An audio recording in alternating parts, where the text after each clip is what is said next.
Thank you, President Washington, for that stirring address. Let me say, we accept your challenge and we stand ready to reignite the sacred fire of liberty.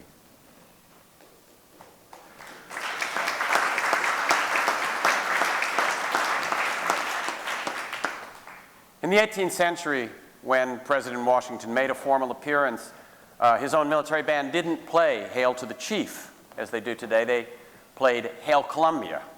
And so, in keeping with the era we reawaken, I call to the stage once more tenor Mark Harris to sing Hail Columbia in the style known to President Washington and in honor of his presentation to us this evening. Mark Harris.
Thank you, Mark Harris, and thank you once again, George Mason University Brass Quintet.